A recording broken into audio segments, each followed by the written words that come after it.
Hello, আপনাকে স্বাগতম আমাকে দেখতে এবং শুনতে ভিডিওটিতে ক্লিক করার জন্য। বিনোদন কিংবা যেকোনো বিষয়ই আমি কথা বলি। আজকে এটাকে কিভাবে দেখবেন? বিনোদন? ইচ্ছা আপনার? থাম্বনেল দেখে বুঝতে পারছেন আমি কোন বিষয় নিয়ে কথা বলবো, টাইটেল বা থাম্বনেল। তমা মির্জা, রায়হান রাফি। তাদের মধ্যে এখন কোনো টাইপ সম্পর্ক নেই বা মিডিয়াতে কিছুদিন আগেও বেশ কিছু যখন তুফান মুভি রিলিজ হইলো ঠিক তখন পর্যন্ত তাদের কথা অনুযায়ী তাদের ভাষ্য অনুযায়ী তারা একে অপরকে বিয়ে করবে খুব সুন। তারা একটা সম্পর্কে আছে। তমা মির্জা রেহান রাফির সাথে ঘুরতে যাচ্ছে।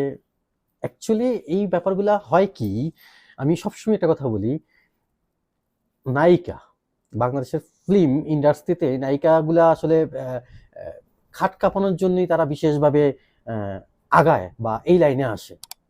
আমার কথায় অনেকেই রাগ করতে পারেন, আমাকে অনেকেই বলতে পারেন আপনি ডিরেক্টলি ভাবে কি বলেন বা কি এসব বিষয়ে সবাইকে কি আপনার মতো মনে করেন কিনা, আপনার বাসায় কি মা বোন নেই, অনেক টাইপ কথা শুনতে পারেন আমাকে, নো প্রবলেম।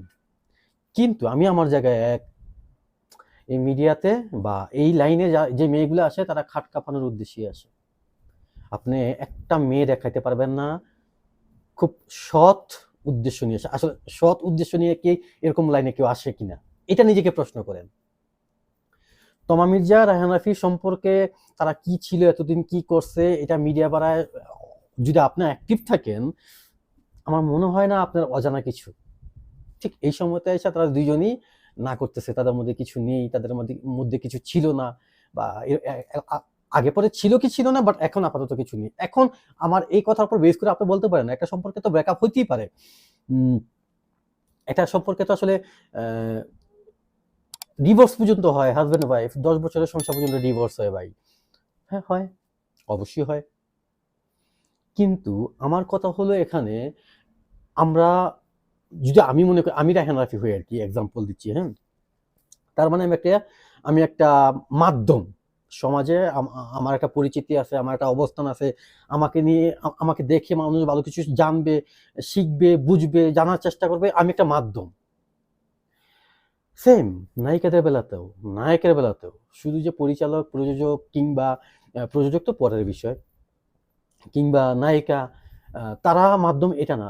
সব শ্রেণী, বিশেষ করে যাদেরকে সবাই ফলো করে, যাদের ফ্যান ফলোয়ার বা নির্দিষ্ট পরিমাণে একটা ফ্যান বেস তাদের আছে, তাদের কথা বলতেছি আমি বিশেষ করে।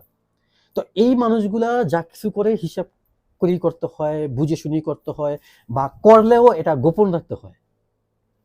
কারণ এই ব্যাপারে আমি কনফার্ম না তার সাথে আমার বিয়ে হয় কিনা, তাকে নিয়ে আমি শেষ পর্যন্ত থাকবো কিনা।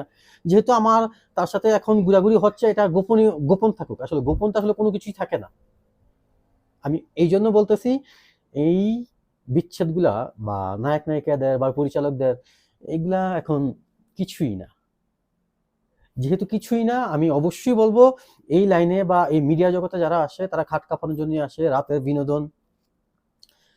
মুভি করা বা মুভি করা কিংবা ওয়েব সিরিজে একটি মানে নাটক, এগুলাতে জাস্ট পার্ট টাইম জব বলতে পারেন। এটা পার্ট টাইম। রেগুলার টাইম যেটা, সেটা হলো খাট কাঁপানো। প্রত্যেকটা নায়িকা, আপনি কাকে ভালো বলবেন? কাকে? আমি দেখি না আসলে ভালো কেউ। যাই হোক, এটা অবশ্যই আনন্দের নিউজ না। তাদের বিচ্ছেদ হয়ে গেছে হয়তো, বা কেউ কাউকে এখন চিনে না। খাওয়া দাওয়া শেষ, সোনার বাংলাদেশ। আমি ভিডিওটা বড় করবো না, এদের কিনে কথা বলে আরো কথা বলা যাবে। তো ভিডিওটা ভালো লাগলে লাইক করতে পারেন, শেয়ার করতে পারেন। এই ভিডিও সম্পর্কিত কোনো কিছু বলা থাকলে অবশ্যই ভিডিওতে কমেন্ট করতে পারেন। আমি প্রত্যেকটা কমেন্টস পড়ি এবং কি রিপ্লাই দিই। আর হ্যাঁ, আপনি যদি আমার চ্যানেলে নতুন হয়ে থাকেন চ্যানেলটা সাবস্ক্রাইব করতে পারেন। টাটা।